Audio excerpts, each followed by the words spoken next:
to the first edition of the MMA Degenerates. I am the MMA Degenerate with our sound guy, Ryan. Hello. Alright, so what we're going to be talking about today is UFC 264, some news, and the next fight card. So pull up the Wikipedia. Pulling up the Wikipedia right now. Alright. Can you see it on there? Yeah. Cool. Alright, so let's go down to the fight card. And, alright. Up a little more. Alright, so obviously biggest fight card of the year. In the post-fight press conference, Dana White said that it actually had over 1 million buys just in the pre-buy, 8 o'clock the night before. So, let's start off on the bottom with the prelims. Now, the prelims were really good. We had a couple KOs, we had a couple decisions. The one that stood out for me the most was Ilia Topuria and Ryan Hall. Ilia and Ryan had a great fight. Ryan Hall is an amazing jiu-jitsu guy, has the best leg locks in the game. He kept on trying to grab him with the rolls, kept on trying to grab his legs, but Ilia did an amazing job of stellar KO. And that guy really needs to be fighting some top 15 competition. Alright, so that's my honorable mention. And Carlos Condit, he's a legend of the sport. Unfortunately, he came up a little short. New guy, Max Griffin, I haven't really seen him, but apparently he's really good. He came at him like a bull, like a bat out of hell. And he, put it to him. He put the hands on him. A great opener, Sean O'Malley. Now this kid, have you ever heard of Sean O'Malley? I've heard the name. Yeah, he's like transcends, I'm a hardcore MMA degenerate, and I know everything there is to know about MMA. I've been watching it for 15 years, so I know a lot about it. But Sean O'Malley, he transcends. Like, he has his Twitch channel, he's got the crazy hair, he's got everything you need to be a top star in the game. But and he put a beating on this kid, Chris Motino. But the kid Chris Motino, I swear, dude, he took so much punishment. It was crazy. And the stoppage, in my opinion, wasn't that good. Like, just think about it. If you're in a fight, do you think you should stop it if the guy still got his hands up, he's still throwing back? Do you think... He still has his hands up and he's still throwing back? Probably. I mean, he obviously had that fight still going in him, but I would probably just... Well, especially against Sean O'Malley. Yeah, save him from further punishment. Exactly. No, yeah, it was a mercy thing because he was pissed about it. Like, he immediately was mad. He took the fight on 11 days' notice. No one else would take the fight because Sugar Sean is so, he's so deadly. And it was an 80% accuracy rate. Oof. Almost 80%. Like, the normal accuracy rate in the UFC is like 50%, 60%. If you're over 50%, you're doing good. And so he hit him I think it was like 200 shots before they stopped it. 200 headshots. Ooh. Yeah, it was crazy. The next fight was good too. It was Irene Aldana versus Yana Kunitskaya. Sorry. But Irene, she missed weight, but she did really well. I've seen her fight before. She is a beast. But there's a girl at the top named Amanda Nunes, and that girl is insane. Vicious. She is, there was this, have you ever heard of a girl, Cyborg? Cyborg, not familiar. Yeah, she used to run the women's divisions, and Amanda Nunes came in and just knocked her out cold. And she's been the queen ever since. And I don't know if there's anyone who can defeat her. I mean, Irene is a good fighter, but I don't know if there's anyone who can defeat this chick. She's just unstoppable. They literally have a 145-pound division just for her. Oh my god. If she wasn't there, Dana White said they would just get rid of it. They don't need it. That's insane. Have a whole division just completely with your name on it. Yeah, literally. It's the Amanda Nunes division at this moment.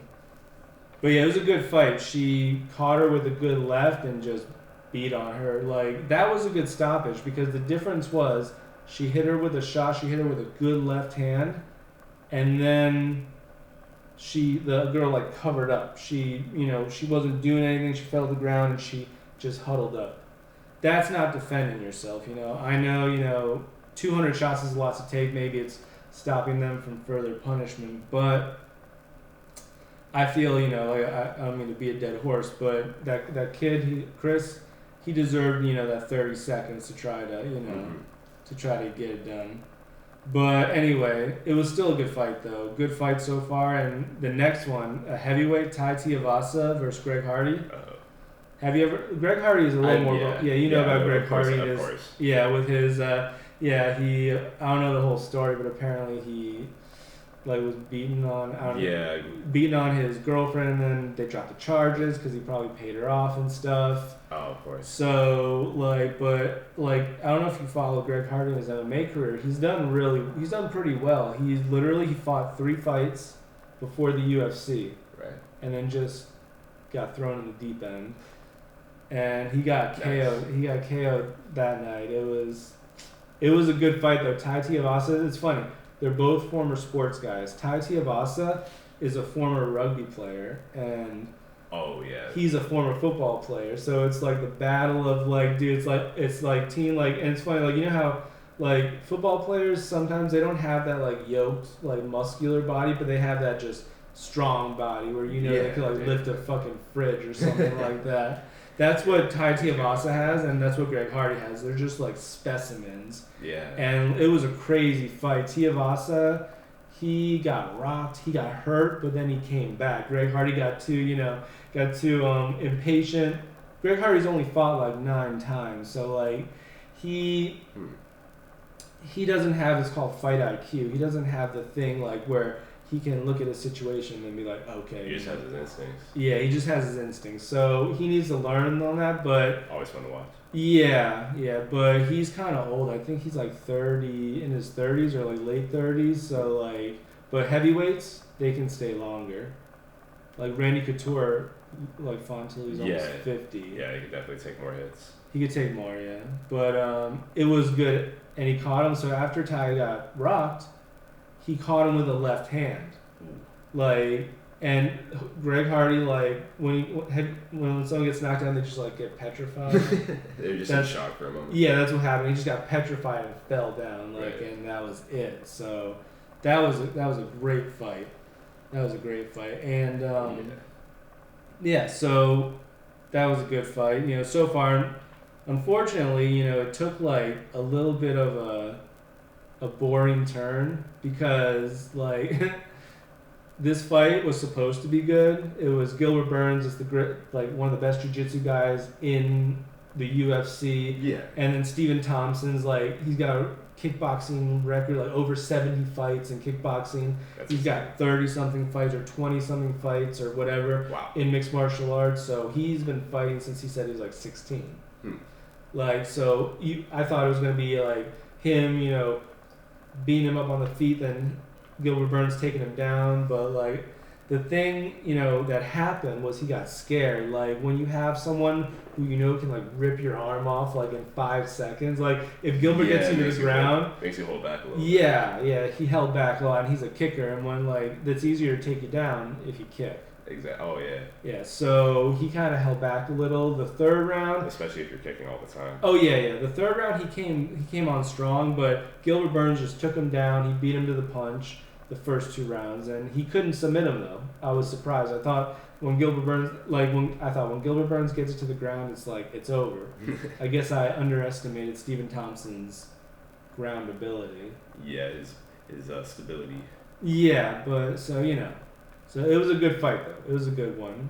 And the main event, the Grand Enchilada, unfortunately, was very anticlimactic. Unfortunately. Very. Yeah. I had friends over and we were watching it and everyone's hyped for it and everything. And then a couple minutes later. Yeah, I would have been cool if it was just a beatdown and he got beat down and he couldn't answer, for the next round. Yeah. But it was a freak injury, and yeah. I tried looking again to see if it was something Dustin did, but he said he checked a kick, which, when, that means you pull your knee up and you check it so he kicks with a foot. But Conor did kick him with his foot one time. So it could have loosened things up, and he stepped on it wrong. Absolutely. And yeah, because I used to train kickboxing and Muay Thai, and when you get that kick checked, it's like the worst feeling in the world. It's like the worst. And if they do it just at the right time, I don't know, it definitely had to go viral. But Chris Weidman getting his leg broken, that stuff happens, and it happens like that, and you don't even realize it. Exactly, man. Especially such the ankles are just one of the most volatile parts of our body, and when you're doing that all the time, especially because it just sucks that it happened right in the beginning. He hardly had a chance. I wonder how his legs were doing before he went into the fight, because it's pretty insane. Yeah, it's funny you said that, because one of the commentators were saying if you kick heavy, you have to take at least a week off or 4 days off or something, because your legs can get hurt really badly by kicking a lot. And he came out kicking a lot, which led me to believe that he trained that a lot in the gym. So he could have weakened his legs and his ankles and his joints, maybe doing too much kicking, because the first fight he was overcompensating because he got leg kicked into oblivion, and then he got knocked out on the feet. Yeah. So he was really, I gotta do the kicks and all that, I gotta be first. Exactly. So he probably just overtrained his legs a little bit, and then. Yeah, he's just going all out. Yeah. Yeah, you gotta take it easy on your legs sometimes. Yeah. Dustin was messing him up though in the fight. If it would have went to the second round, unless Conor rocked him with a good shot or something, I didn't see it happening, because he was kicking him, but if he kept on kicking him, maybe, because he was hitting him with some good shots, to the body, to the leg, and all that. But I don't know. He gets tired sometimes, so I don't know if he could have kicking like you said, you did Taekwondo. Yeah, I did Taekwondo growing up, and kicking's very exhaustive. Yeah, it's very exhaustive. Yeah, and exactly. Taekwondo is all kicking. It's mostly kicking. Yeah, exactly. Yeah, you throw the hands up like that. And I've been trying to get more into I'm not super knowledgeable when it comes to MMA and fighting and all that, but this is sort of a learning experience for me. I personally have been going to gyms and practicing boxing a lot more, and really just trying to get my wits up, because it's honestly the most interesting sport.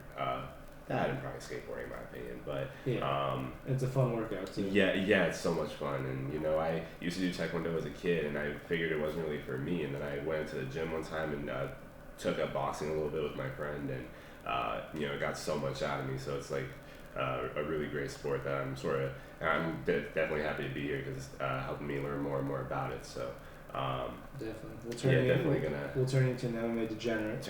Exactly. I'm just the MMA sound guy right now, but we're all MMA degenerates. Oh yeah. If you're listening to this, you definitely are. Yeah. But it's okay to be that. You're the degenerates. Yeah, but yeah. So Dana White said Dustin's gonna fight for the title next. He was the number one guy anyway, but he was just fighting McGregor to make money, because the word on the street is that McGregor's making at least 20-30 million on it, and Dustin's only making $1 million, but $1 million just in general, that's just great. Because he fought Conor already, probably made another $1 million, so that was just him cashing in on his little thing. And Conor said they're gonna fight again, but those injuries, you don't know how long it takes. Those injuries are really bad. It takes a while. So Dustin's gonna fight for the title. And Conor, there's this guy, Michael Chandler. He fought for another organization called Bellator. He came in and he did really well, and he lost the title shot against this guy, Charles Oliveira, who's an amazing fighter, crazy jiu-jitsu guy, all that stuff. So Dustin's going to fight him. Then Conor, Dana White said in the post-fight press conference, he said it's all up to timing. So, because they asked, Conor really wants the rematch, Dustin wants the rematch. So what if he has the title? Are you just going to give him the title shot? And then he didn't say no. He said, It depends on the timing. Yeah, always. I don't know. I'm not too keen on giving someone who just lost a title shot. What about you? If you were the head, like he does make you millions and millions of dollars. But do you think it's fair that someone like that should get a title shot when they lost, even if they're this big hype machine and they make a lot of money? Definitely not. That's pretty ridiculous. Yeah. Because it's the championship of the world. It's not like peanuts. It's not a fake belt, you know. Yeah, exactly. Like it's not really earning a fair and square. Yeah. So I mean, either you earned it or you didn't. Yeah, and if he beats one dude in the top 5, like then that's good too. Exactly. Then I'm good with that. But yeah, and so Tai Tuivasa, Gilbert Burns, all that. Gilbert Burns should definitely fight for the title next. He definitely earned it. He fought Stephen Thompson, number 4 or 5. Stephen Thompson, I don't know who he could fight. He's getting older in the tooth. He needs a little bit. He needs another good win to get back in the title picture. But Tai Tuivasa, he's a young dude. He wants to fight a top 10, top 15 guy, which I definitely think he should. The heavyweight division is crazy. It's so easy to get a title shot because there's so few.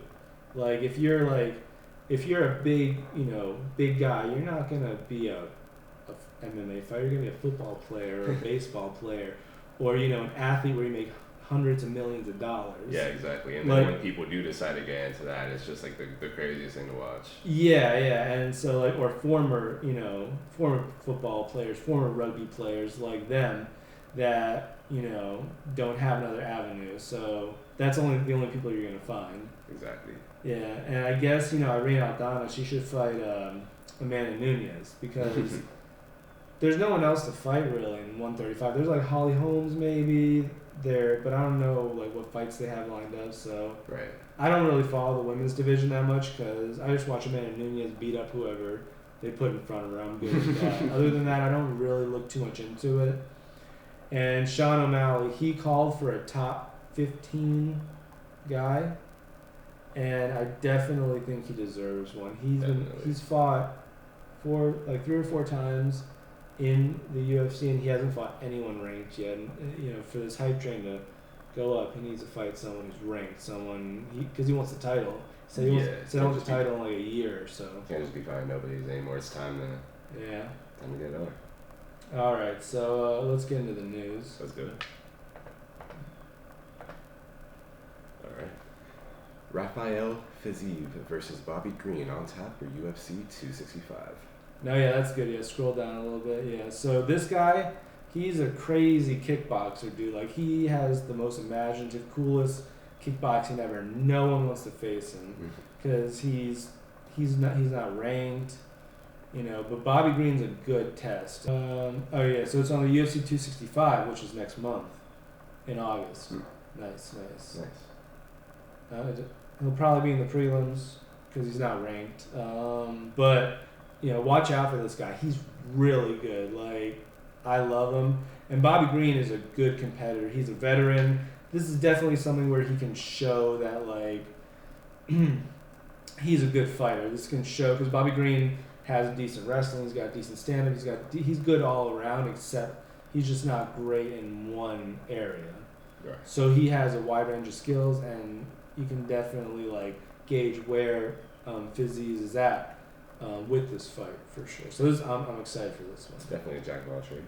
Oh yeah, let's go to the next one.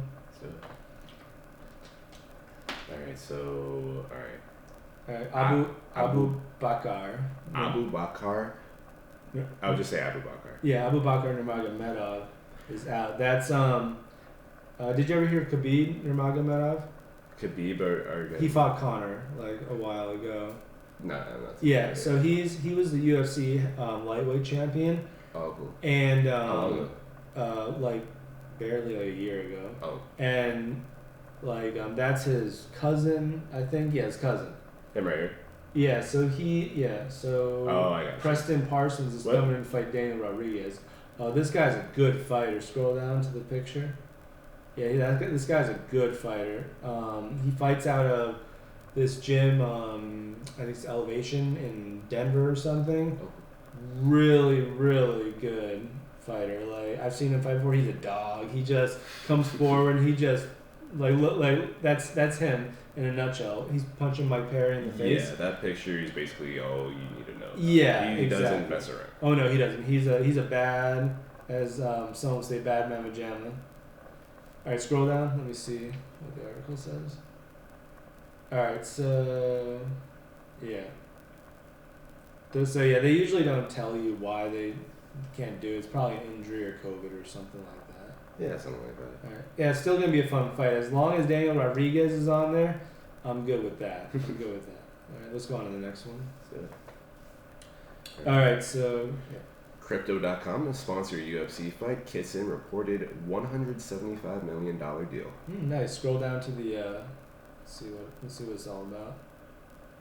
All right, so it's about fight kits, like what they wear and stuff in the octagon, like their shirts and stuff. Yeah, exactly. Oh, I've seen these commercials. It's the crypto thing where like they have the metal cards and stuff. Have you seen? Yeah, those commercials commercials now. Yeah. Yeah, man, I've been seeing those commercials. I've been seeing gas stations with like that are now accepting Bitcoin all up on the street. So it's only a matter of time, like before it's implemented with the UFC and a lot of other things in our lives. But yeah, it's pretty interesting. I didn't know UFC was getting on the Bitcoin train.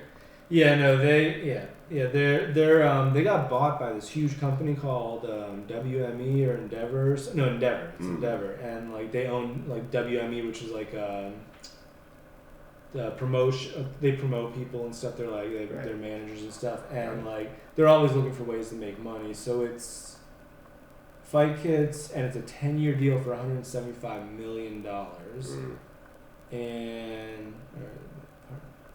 So this is a partnership between two companies that are the best at what we do, said Dana White. No company has done more for the popularity of combat sports than the UFC, and we're one of the biggest sports brands, and we can help them, Crypto.com, reach more people around the world. All right, scroll down. Man, these fight kits always look stupid. Go up to the fight kit. Oh, the fight kit. No, down, where the shirt is. Oh, okay. Yeah. Like, man, would you wear that on like going out with your boys to grab some brews? Crypto.com. Yeah, with a big old Crypto.com. Come on, guys, hop on the Bitcoin train. No one watching fighting really want. Probably, I mean, I guess probably like the richer people who can actually afford it. But I mean, cryptocurrency is just everywhere now. I think we're all getting to that point. And now it's just on. Right there on your chest. Yeah. I just would never ever wear that in public ever. I'd be embarrassed to wear something like that. No offense to the UFC, but like, man, they should like have custom shirts that have cool designs on them and stuff. Yeah. That would be cooler. That would actually sell stuff. Like instead they sell out and do stuff like this. Yeah. Well, they think that people are gonna like go to the gym and stuff and wear this crap. But it's all good. Scroll down some more. Let's see more about this deal. So, stop right there, yeah. So, yeah, they already have a fight deal with Venom, which is like, they sell gloves and the shirts and stuff like that. Okay. So, pretty much it's like adding on to it. So, that deal's still in place. Because they get money. If you've been in 5 fights in the UFC, you get like this much money and that much money. Oh. Unfortunately, it's not a lot of money. And they said, before they used to have like a bunch of sponsors on their shorts.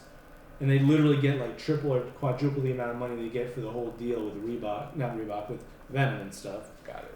But, that's maybe a discussion for another day if it crops up in the news. But wait.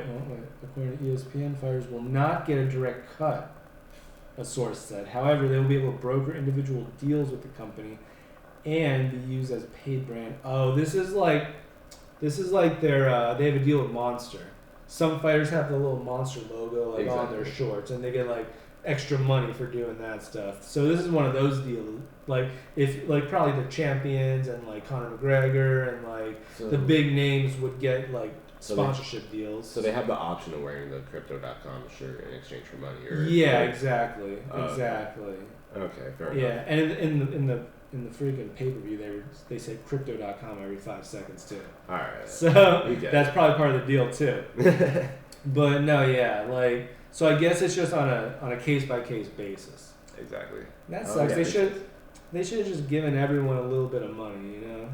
Just given everyone a little bit of money. Here we work with. Taking the 175 million, divided by 10, 17.5 million, divided by just give them a one-time bonus every year, like divided among their 600 fighters or something. Yeah. If you have like 5 fights or more in the octagon, you get a yearly bonus like $30,000 or something like that. That would be so nice. That's like paying someone mortgage for the year, you know? Yeah. That pays my mortgage for like 3 years. That pays my mortgage for almost 3 years. Like I would love that if I was a fighter. So they're just I would have been cool with if they did that where they distributed it among everyone, but they had to have the crypto on all the shit. I would get that, but like that's kind of not cool for the other fighters. But whatever.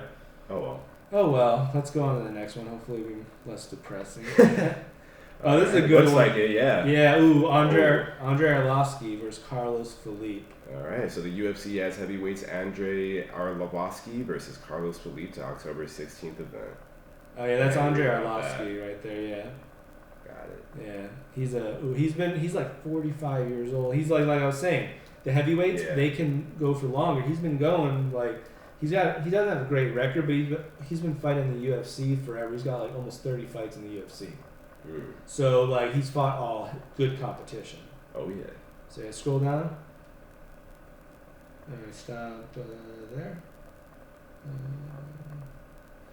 Carlos Filipe called out former heavyweight champ Andre Arlovski after his most recent win. Yeah, pretty straightforward. It's going to be a good fight though. Andre Arlovski's a great striker. I haven't seen Carlos Filipe fight, but he was on a winning streak for a while until he dropped a decision. So maybe he's going to push through those rankings because if you beat Andre Arlovski, he's a legend. Yeah. Then you go up a little higher. There. Yeah, that's gonna be fun. All right, let's go on to the next one. All right. Jimmy Croot versus Jamahal Hill targeted for UFC event on October 2nd. Oh, this is a good fight. Jimmy Croot, this guy, he's a good fighter. He actually, oh no, that was another guy, Marshman. But no, he's like a Australian, and he just straight up in your face. And Jamahal Hill, he's one of those guys that you wonder. Like I think he did football or some sports outside of MMA, but he just came to it because I guess because not everyone can be in the NFL. That's where you get the heavier weight divisions where they get a lot of their people from guys who couldn't make it. He was a good football player, but he couldn't even make fifth string in the New England Patriots or wherever. So might as well do something else with your body. Yeah, so I mean, there's not much else. Like there's boxing, kickboxing, there's MMA. Yeah, exactly. It makes sense a lot of football players. You can do pro wrestling too. Oh yeah, exactly. You can do pro wrestling, but this stuff's real. But it's gonna be a good fight. They're both stand-up guys. It's gonna be good stand-up war, so it's gonna be fun. Oh. All right. So let's go down. Yeah, it's pretty straightforward. It's gonna be on October 2nd, so definitely looking forward in a minute. Yeah, it's gonna be in a minute, but it's gonna be fun. All right, let's go to the next one. Oh, this is a good one. I saw this. This is so good. Okay. Oh yeah, we have some stuff to talk about with this one, don't we? Okay, so Nevada Commission approves new rules will no longer punish fighters for marijuana. Yeah, so let me tell you before. So the reason why he is on there is because he got popped several times for marijuana in general.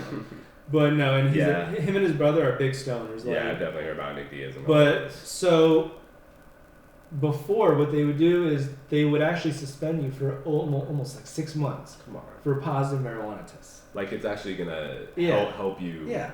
No. Come on. I mean, it's like unanimous. I mean, like conservative members of the MMA community, liberal members, hippie members of the MMA community, every corner of the MMA community, they believe there's no point in doing it. And like Nevada too, it has legal weed. Exactly, yeah. Like it's just like recently on the news that runner, the United States government right now, they over the past couple of days, they've been trying to get the World Doping Agency to from that runner, right? Because of the runner, Sha'Carri Williams, I think. Yeah, that was ridiculous. Yeah, exactly. Yeah, that was ridiculous. And she did it in Portland. She was grieving her mother's death, God bless.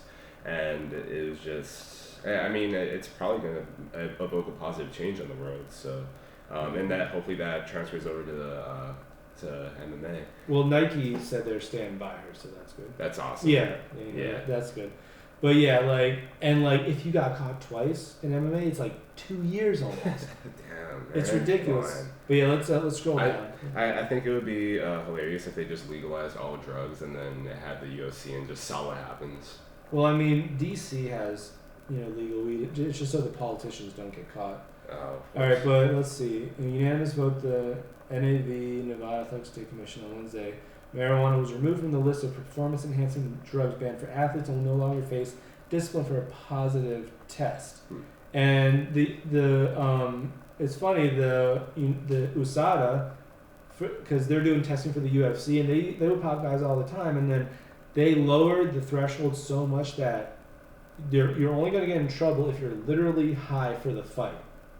Like if you're sitting in the fight and you're high, it's the only reason I would think that they would have it like that is because you could hurt yourself, because you could maybe not be paying attention. Yeah. They want what's best for the athlete. They don't care if you smoked like 12 hours before. I think that's the threshold. Interesting. Like a lot of MMA fighters obviously smoke weed because it helps them out.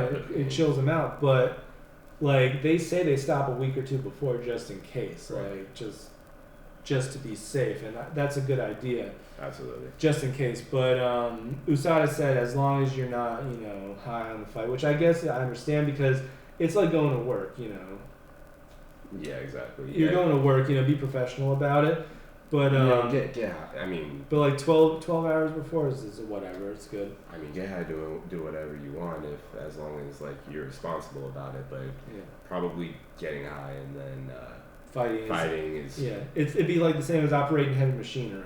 Absolutely. Yeah. Probably more dangerous than that. Yeah, probably. Well, debatably. Also, remember with Conor McGregor, he misstepped. Imagine if he misstepped, because you're not all there. Yeah, exactly. So you could mess your leg up. Like when you're fighting, stepping the wrong way goes a long way. It's not good. It's all your footwork. Let's see. So.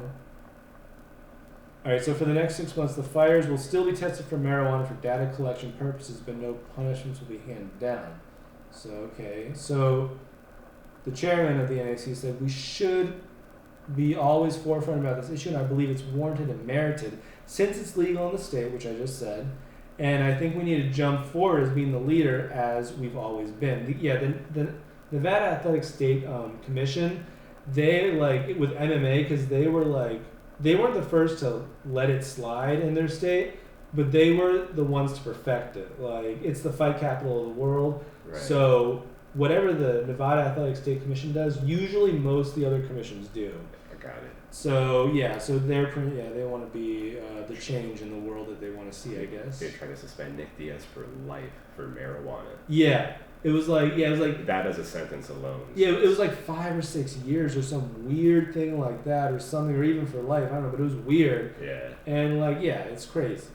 It's just bonkers. But yeah.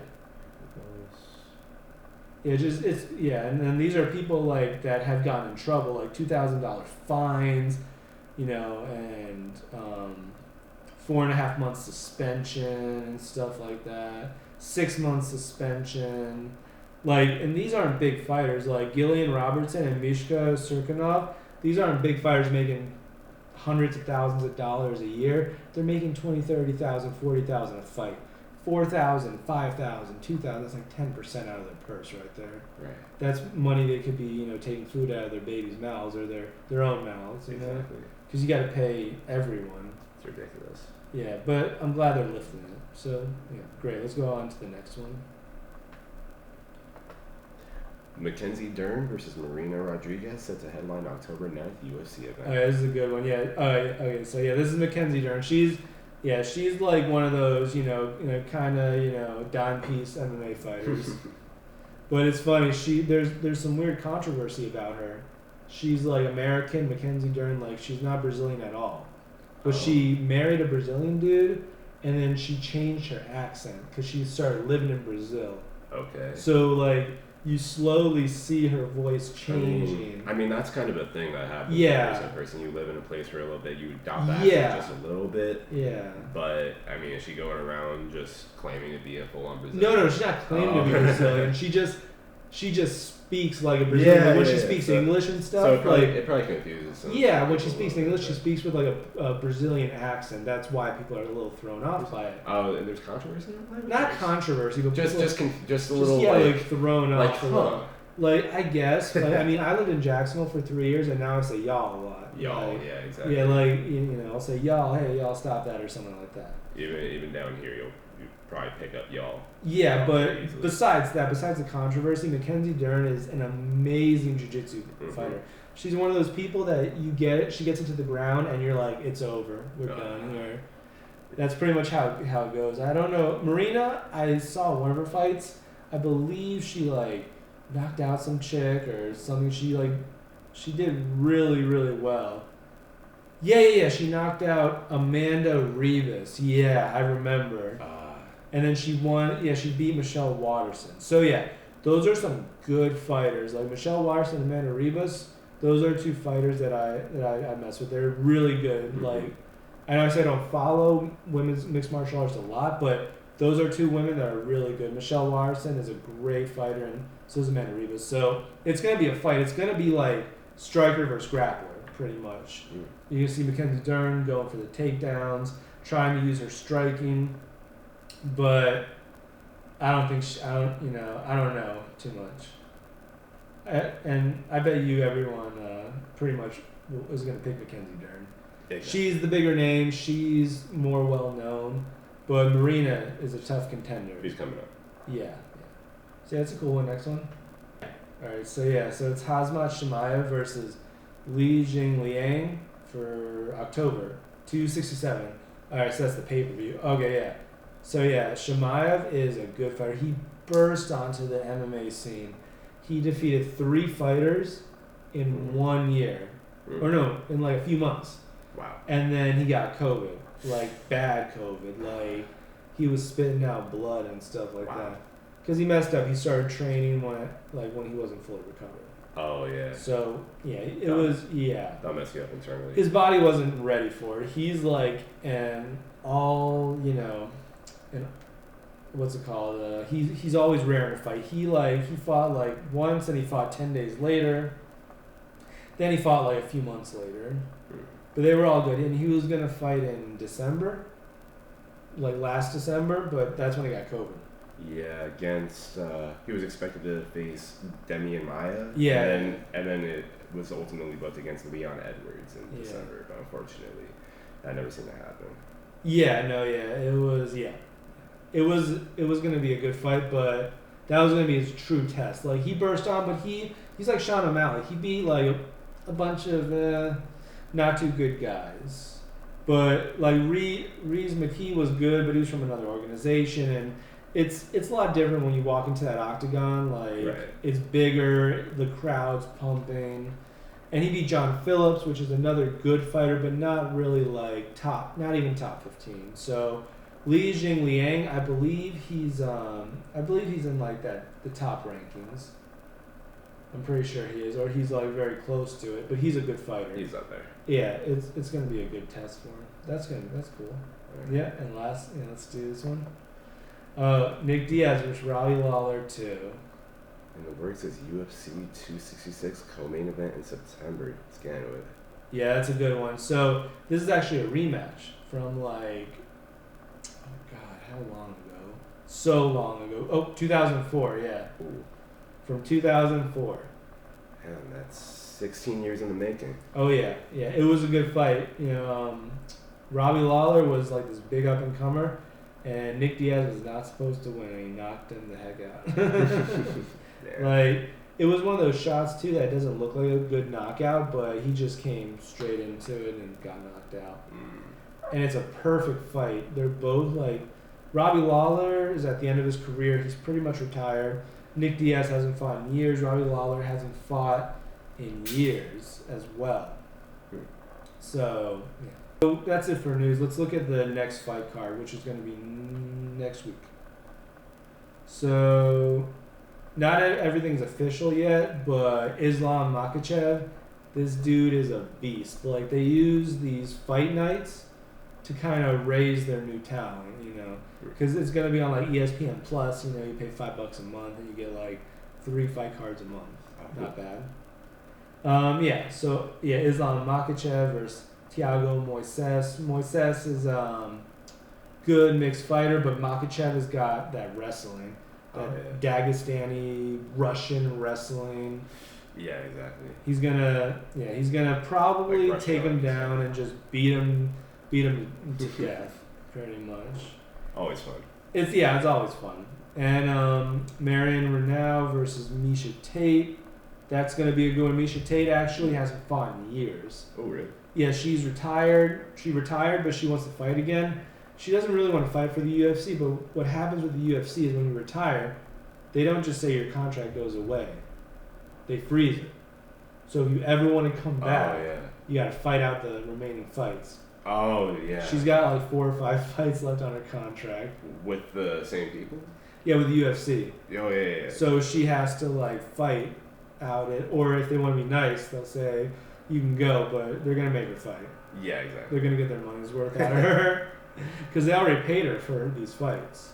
That's interesting. So she could just opt out of her contracts and quote unquote retire whenever. And then but they freeze it. Freeze it for her. But a lot of times they'll be like, yeah, whatever. But she's a big name, so they're gonna hold on to her. Right. Like if Conor McGregor retired, they're gonna freeze his contract. Absolutely. Yeah. Because if he comes back, they're gonna be it's like, money. Yeah, it's money in their pockets. Money, yeah. All right, and so just leave it there. It's fine. Couple good names. Oh, the Daniel Rodriguez fight that we talked about earlier is on that one. Right. And Billy Quarantillo. Yeah, Quarantillo, he's a good fighter. He's kind of like, I've seen him, like, he's pretty much the punching bag for those that are trying to go up. So hopefully he gets a good little, what's it called? A little boost from this. Mm-hmm. All right. But yeah, so that's next week. Looks like it's going to be a fun. Oh, Jeremy Stevens. Sorry, last one. Jeremy Stevens. That dude hits like a Mack truck. I don't know the Matesu's Gamrot, but that dude's probably going to get knocked out. But yeah, that guy is a monster. Poor Matsus. Yeah, poor Matsus. All right.